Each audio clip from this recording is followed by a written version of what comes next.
Fuck around, make my 40 pop. Alright guys, today we have some absolutely insane spoilers. It looks like all the things that Momoshiki has been talking about for the past, I don't know, 3-4 years, something like that. It's finally coming through to fruition. In this particular chapter right here, we finally get to see the scene where Boruto, not only Boruto, but also Boruto, Sarada, and also Sasuke, they kind of get into a little scuffle with Kawaki. And not only that, the biggest part of this chapter, one of the biggest parts that a lot of people are probably gonna like or absolutely love, is the fact that Boruto actually got a scar in this chapter right here. It really does seem like a time skip. I'm not necessarily gonna say it for sure, but speculation wise, it definitely does seem like that. We don't necessarily have the full translations of the entire transcripts of the chapter as of yet, but we did get great screenshots of the actual panels from the chapters.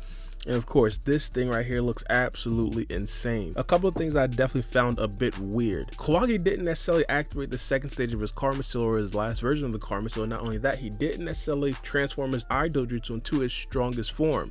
That right there is kind of perplexing. One thing I do have to point out, it could possibly be just for art and illustration or just for entertainment purposes. We understand that Boruto would essentially be no match for a full powered Kawaki, so Kawaki essentially going into this form could possibly make for a better fight. Not only a better fight, but also could possibly be like a rehash of like the Naruto and Sasuke at the final Valley fight. That happened at the end of part 1 of Naruto and at the end of part 2 of Naruto. But the fight essentially begins with Kawaki attacking Boruto, and Boruto tries to talk Kawaki out of it, but Kawaki says that Boruto has to die because he's an Otsutsuki member. So the fight essentially starts when Kawaki tries, or it looks like he tries, to seal Boruto. And in the text, it also says that Kawaki did actually seal Naruto and Hinata in a dimension where time does not flow. So Boruto getting there is probably going to be very difficult. But back to the fight. Again, it looks like Kawaki tries to seal Boruto in the same spot, but Boruto kind of absorbs that sealing jutsu with his own Karma Seal, which is absolutely insane. But also moving forward, Kawaki then starts to use his Sukuna Hikone and Daikoku-ten. Boruto still does not have his Karma Seal out,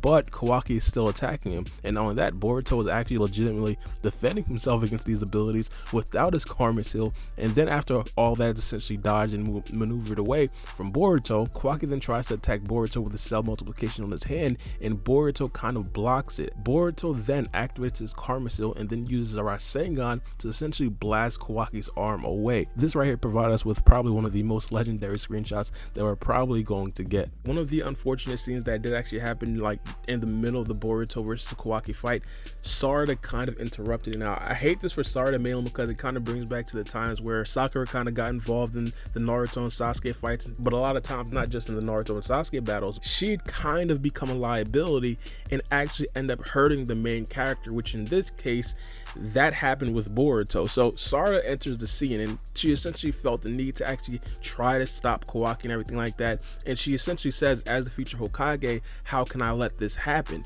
Now, all due respect, she has the right idea and everything like that, but she is absolutely no match for a character like Kawaki, even if he does not have his horn out, even if he just has the regular Karma Seal. I know me and my guy Mel, we have the conversation all the time. I'm not even sure if Sarada would be able to beat a base Kawaki, even much less if she doesn't even have her Sharingan activated, which again, manga wise, I still don't know why they're so hesitant to actually show us her Sharingan. We understand that there is a very big difference between the anime and the manga in regards to the tomos that Sarada does have.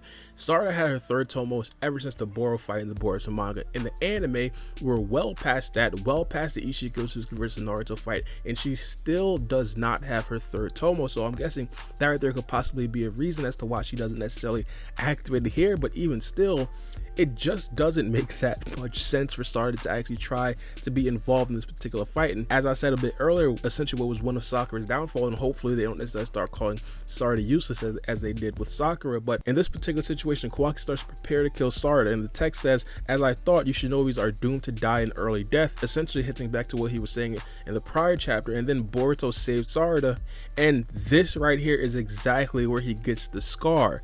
Boruto's scar came from actually saving Sarada from Kawaki, from essentially almost dying from Kawaki's hand. And I think this right here, on the surface, it doesn't necessarily seem insanely crazy, but if we're talking about a potential reunion between Kawaki, Boruto, and Sarada, especially a lot later on down the road, post time skip, possibly even at the end of the Boruto series, this right here is a huge moment, because if Boruto had not jumped in the way and Kawaki had legitimately killed Sarada, I think that there would be absolutely no possible chance of Kawaki actually coming back to the Hidden Leaf Village and being on good terms with anybody in the Hidden Leaf Village, much less a lot of the higher ups, specifically Sasuke.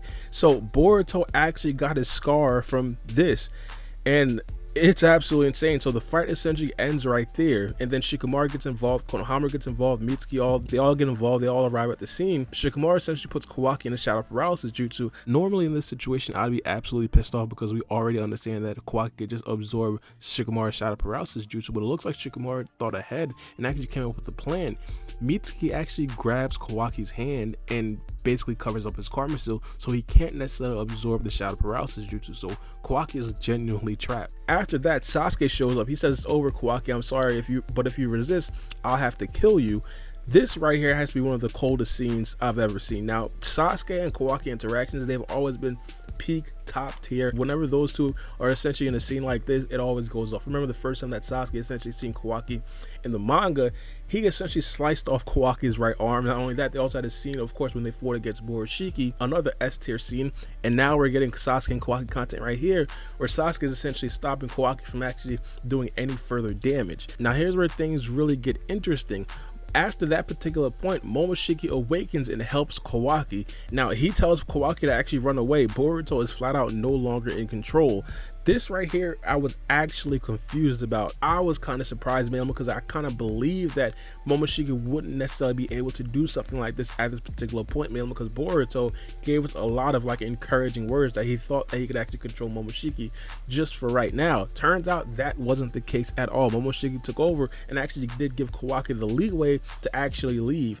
This right here, however, is interesting, man, because there's a couple of questions that we now have to ask. First things first, what is Momoshiki's actual plans behind this? And not only that, why did Kawaki actually comply? If Kawaki is legitimately trying to kill and eradicate all the other Otsutsuki members, I'm not necessarily sure if he'd be taking orders from another Otsutsuki member. But at the end, the last page, Momoshiki says, "You've lost it, little boy, the blue eye." Now this right here is completely confusing. I'm not necessarily sure what Momoshiki is talking about. It's a lot more of the vague speak from the Otsutsuki members, but the blue eye, a lot of people are kind of saying that it might be the Jogan. I'm going to have to tend to disagree. I'm going to probably talk about that a little bit more when the actual chapter actually does come out and we get the full transcription, so I could actually go into specifically what's going on. Abdul kind of gave us more of the transcription. Specific Momoshiki says, "I think you know, but this is just an opportunity. For now, you'll lose everything in a blink of an eye." Boruto then says, "I can no longer stop the flow." Now, I don't necessarily know what they're kind of referring to, but later on, Momoshiki says, "The rubbing has already begun." Now, I'm not necessarily sure what rubbing actually means. Maybe it's a typo for rumblings, and if that's the case, it would be absolutely fire, man, because we do understand what rumblings kind of meant in Attack on Titan, and that right there essentially was like the beginning of the end for Attack on Titan. But this right here, I definitely do want to wait till the actual full translations come out so I could actually get and dive into a little bit more about specifically what this right here could possibly mean. But the side text essentially says, "There's no turning back now. As Momoshiki tells you, the time is coming when you'll lose everything." So Momoshiki is still saying that this isn't necessarily when he loses everything, but it seems like this is the start of Boruto losing everything. It is taking everything in me to not necessarily continue this video, but I definitely do want to save some of the things I want to talk about for when the actual transcriptions of the spoilers come out. And not only that, the official translations come out when that official chapter drops. So let me know what you guys think about these spoilers in the comment section down below. A bunch of big things happen. Boruto got his scar, Momoshiki essentially awakened, Kawaki attacked Boruto, and Kawaki now looks like he's going to be leaving the Hidden Leaf Village. This right here seems to be an insane chapter. I cannot wait till this comes to the anime, but it's been your boy Baara B, and we out. It's a knife.